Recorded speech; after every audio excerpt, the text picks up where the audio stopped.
안녕하세요. 김정호의 경제TV. 오늘은 코로나 백신에 대해서 말씀드리겠습니다. 믿을 만한 백신이 나와야 이 망할 놈의 코로나 사태가 해결될 것 같은데요. 자, 문제는 우리 한국인에게 차례가 돌아올 백신이 있기는 한 건지 걱정입니다. 오늘은 이 문제에 대해서 말씀드리려고 합니다. 외신 보도에 따르면 화이자 제약의 이 코로나 백신이 11월 말에 사용 허가 신청에 들어간다고 합니다. 빠르면 내년 초에는 판매가 시작될 수 있을지 모르겠습니다. 하지만 우리 한국인에게는 그림의 떡입니다. 미국, 영국, 유럽 국가들이 이미 2억 3천만 도스의 백신을 선구매해 놓았기 때문입니다. 도스란 1회 투약분을 말하는 겁니다. 한국 정부는 아직까지 어떤 제약사하고도 백신 구매 계약을 예약해 놓은 것이 없습니다. 코백스 퍼실리티라고 하는 것에 참가 의향서를 제출했다고 하는데 그것은 일종의 백신 자선단체입니다. 따라서 그것만 기다리다가는 언제 우리에게 차례가 돌아올지 알 수가 없습니다. 오늘은 그 코로나 백신 이야기입니다. 백신이란 바이러스를 막아내기 위해 몸 안에 주입하는 물질입니다. 죽은 바이러스나 약하게 만든 바이러스 또는 바이러스의 특성을 갖도록 비슷하게 만든 물질들을 씁니다. 그 물질을 인체에 주사하면 인체의 면역 체계가 백신과 전투를 벌이게 되고 그 과정에서 항체를 만들거나 싸우는 법을 익히게 되는 거죠. 처음부터 좋은 백신이 무엇인지에 대한 답은 없습니다. 이렇게도 해보고 저렇게도 해보면서 어떤 것이 좋은지 찾아가는 과정을 거쳐야 되는 거죠. 백신 후보 물질을 생산하는 것보다 그것이 인체에 들어가서 제대로 작동하는지 실험을 해보는 것이 더욱 중요합니다. 그렇게 시험해보는 과정이 임상시험입니다. 임상시험은 전임상과 1상, 2상, 3상으로 구성이 됩니다. 현재 전 세계에서 1상 이상 시험에 들어간 후보 물질은 63개입니다. 이것들 중 사용 허가가 난 것이 6개인데 그것들은 다 중국과 러시아제 백신들입니다. 3상 시험을 다 통과하지도 않은 상태에서 사용을 시작하고 있는 것이라 전문가들도 위험성을 경고하고 있습니다. 저한테 러시아제나 중국제 백신을 맞으라고 하면 저는 도망갈 것 같습니다. 미국이나 영국 등에서 개발 중인 이 백신들 중에 11개가 3상 중에 있습니다. 화이자 백신이 11월 말에 미국 FDA에 사용 신청을 한다고 하니까 연말이나 내년 초에는 백신이 출시될 수도 있겠습니다. 좋은 백신이 나와서 코로나 감염을 걱정하지 않아도 된다면 세상은 다시 평안함을 조금씩 되찾아갈 수 있을 겁니다.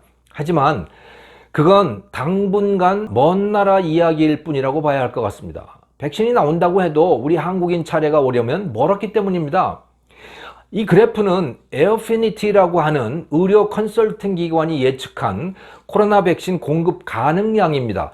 2020년 4분기 1.76억 도스, 2021년 1분기 3억 5,600만 도스 등으로 서서히 늘어날 것으로 보이는데요. 2021년 4분기까지 합치면 20억 도스 정도의 공급이 가능하다고 예측치를 내놨습니다. 20억 도스라고 하는 게 굉장히 많은 것 같아 보이지만 사실은 그렇지 않습니다.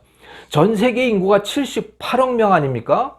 그리고 이들이 전부 접종을 받고 싶어 할 테니 20억 도스로는 태부적인 거죠.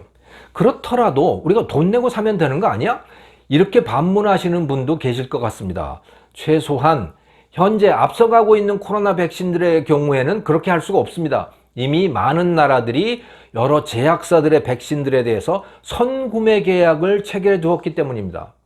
앞서 언급한 화이자 백신의 경우에 미국이 19억 5천만 달러, 1억 도스를 선주문해 놓았습니다. 필요하다면 5억 도스를 더 주문할 수도 있는 권리를 확보해 두었답니다. 화이자 제약의 이 백신 개발에 전혀 투자를 하지 않았고 구매 계약도 체결하지 않은 한국으로서는 선구매 물량이 다 해소되기 전까지는 화이자로부터 백신을 구매할 방법이 없는 거죠. 다른 백신들도 마찬가지입니다.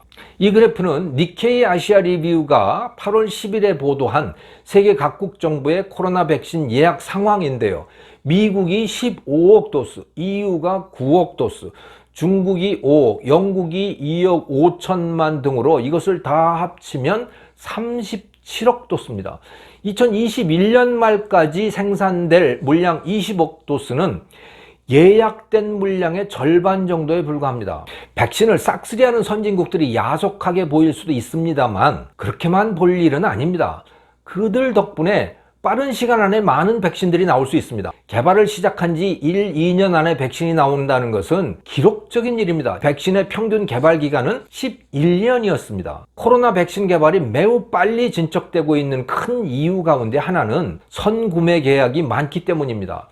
제약사의 입장에서 선구매라고 하는 것은 고객으로부터 선투자를 받는 것인 셈이고 그것으로 확보된 돈이 풍부하기 때문에 제약사들이 안심하고 백신 개발에 전력 투구를 하고 있는 것이죠. 한국 정부는 어떤 제약회사와도 직접적인 백신 공급 계약을 맺고 있지 않습니다. 그 대신 코백스 퍼실리티라고 하는 것에 가입한 것으로 1000만 도스를 확보할 수 있다고 발표를 했습니다. 코백스 퍼실리티란 세계보건기구 WHO와 다른 2개의 NGO가 주도하는 백신 공급 프로그램인데요. 쉽게 말하자면 부자 나라들이 돈을 내서 자국민용 백신도 확보하고 돈 없는 나라 사람들에게도 백신을 사주는 프로그램입니다. 여러 나라들이 참여하는 공동구매 사업 성격도 있기는 하지만 돈은 일부 나라만 낸다는 면에서 일종의 자선 백신 프로그램인 셈입니다. 돈을 내겠다며 참가 의향을 밝힌 나라가 80개국인데요. 한국도 그 중에 들어갑니다. 필리핀, 인도네시아 같은 이 92개 나라는 회비를 내지 않고 혜택만 받게 되어 있습니다. 그게 코백스 퍼실리티입니다. 코백스가 어느 정도나 백신을 확보할 수 있을지는 매우 불확실합니다. 코백스도 결국 제약사에게서 백신을 구입해야 하기 때문에 선구매 계약이 없으면 백신을 확보하기가 어렵습니다. 이 그래프는 과학 잡지인 네이처가 올해 8월 보도한 제약사별 백신 선구매 계약자 상황입니다. 코백스의 선구매 계약은 아스트라제네카와의 3억 도스 계약이 유일합니다. 나머지 제약사들과 선구매 계약을 체결한 당사자는 미국, 유럽, 영국, 일본 같은 나라예요. 코백스는 아닙니다. 코백스가 9개의 백신 후보 물질에 투자했다는 기사가 있기는 하지만 아스트라제네카 외에 어떤 제약사인지 공표된 적은 없습니다. 코백스의 성격이 이렇기 때문에 대다수의 선진국들은 제약사들과 개별적인 교섭을 통해서 선구매 계약을 체결하고 있는 겁니다. 코백스 가입은 일종의 자선행위 같은 것이어서 거기에만 의존하다가는 닭 쫓던 개 신세가 되기 십상인 거죠. 그런데 한국 정부는 코백스 가입을 대단한 백신 확보 대책인 양 발표를 했습니다. 코백스를 믿기 어려운 것은 재원 조달 능력 때문입니다. 지난 9월 21일 WHO 사무총장의 발언에 그 사정이 잘 드러나 있습니다. 코백스가 필요로 하는 자금은 350억 달러인데 9월 21일 현재 확보된 자금은 30억 달러에 불과하다고 말을 했습니다. 프로젝트가 계획대로 진행이 되려면 지금 당장 150억 달러가 필요하답니다. 그런데 30억 달러를 확보한 것에 불과한 거예요. 그 30억 달러조차도 의향서 수준일 테니까 현금이 계좌로 입금돼 봐야 정말 쓸 수 있는 돈인지 알 수 있는 겁니다. 한국도 참여 의향서를 제출한 것이 6월 30일인데요. 실제 돈을 납부했다는 소식은 아직 들려오고 있지 않습니다. 한국이 코백스를 통해서 확실히 1000만 도스를 공급받으려면 WHO에 충분한 기부금이 모여야 되지 않겠습니까? 그런데 어느 천년에 그것이 가능할까요? 대다수 자선단체들의 목표가 그러하듯이 선진국들의 기부를 받아서 172개국 인구의 20%의 백신을 공급하겠다는 이 코백스 퍼실리티의 목표 역시 기부금이 들어오지 않으면 그저 희망사항에 불과한 것이 되고 말 수도 있습니다. 코백스에게는 다행히 강력한 구원자가 나타나기는 했습니다. 10월 9일자 언론 보도에 따르면 중국이 코백스 퍼실리티의 가입 의사를 밝혔다고 합니다. 미국은 가입하지 않았는데 중국은 가입을 결정한 것입니다. 따라서 코백스가 서방의 제약사들로부터 백신을 공급받지 못한다고 하더라도 중국으로부터는 백신을 공급받을 수 있는 가능성이 높아진 거죠. 한국 정부가 코백스로부터 공급받는다는 그 1000만 도수도 중국 백신이 될 가능성이 높아졌습니다. 한국 정부도 물론 뒤늦게나마 선진국들처럼 코백스 외에 다른 제약사들과 선구매를 위한 개별적인 교섭에 나서겠다고 발표를 했습니다. 그 일환으로 지난 7월 21일에 SK바이오사이언스와 한국 아스트라제네카 그리고 한국 정부 이 3자가 코로나19 백신 후보 물질인 AZD1222의 글로벌 공급망을 강화하기 위한 3자 간 협력 의약서 제목도 길군요. 이 협력 의향서를 체결했다고 발표가 됐습니다. SK바이오사이언스가 아스트라제네카 백신을 위탁 생산하기로 했는데요. 그렇기 때문에 가능한 거래인 듯합니다. 하지만 이 협력 의향서라고 하는 것이 어느 정도나 구속력을 가졌는지는 알 수가 없습니다. SK바이오사이언스가 생산하는 코로나 백신은 아스트라제네카의 백신을 위탁 생산하는 겁니다. 최종적인 소유권도 아스트라제네카의 것이 되는 거죠. 그런데 앞서 살펴봤듯이 아스트라제네카는 이미 다른 선진국들과의 막대한 선구매 계약을 체결하고 있습니다. 그것을 채워주기도 당분간은 벅찰 거예요. 사전 계약이 되어 있지 않은 한국에게 과연 백신을 얼마나 공급해 줄 수 있을까요? 의문입니다. 의학 분야의 문외한인 제가 이런 내용을 방송한다는 것이 참 조심스럽긴 합니다. 제가 말씀드린 이 제약업계의 상황은 현장에서 얻은 것이 아니라 내외신 기사들을 공부해 가면서 파악한 것들이어서 틀린 내용이 있을 수 있습니다. 하지만 코로나 백신 확보를 위한 문재인 정부의 대응이 너무 안이하다는 것은 이건 분명합니다. 국민들 묶어두는 데에만 정신이 팔려가지고 정작 자신들이 반드시 해야 할 일은 게을리하고 있다는 생각이 듭니다. 2020년 올해는 코로나 때문에 전체주의가 기승을 부린 한 해였습니다.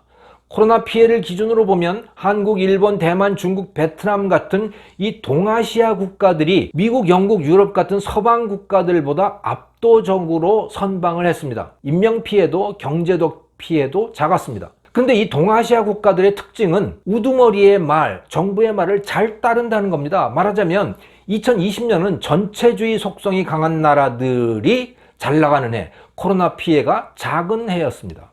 그러나 내년부터는 백신의 시대가 열리리라고 저는 봅니다.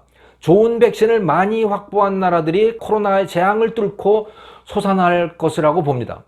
그런 나라들에서는 마스크도 사회적 거리두기도 1단계니 2단계니 어쩌고 하는 것들도 힘을 쓰지 못하게 될 겁니다. 우리 한국이 걱정입니다. 남들은 코로나를 완전 극복하고 정상생활로 복귀하는데 우리는 여전히 K방역이니 뭐니 하면서 마스크 쓰고 사회적 거리두기 하면서 살아야 되는 거 아닐까요? 지금처럼 코백스라고 하는 것만 믿고 있으면 그렇게 될 것 같습니다. 무엇보다도 좋은 백신을 확보하는 일이 화급합니다. 문재인 정부에게 우리 국민이 그것부터 요구를 해야 됩니다. 김정호의 경제TV였습니다. 감사합니다.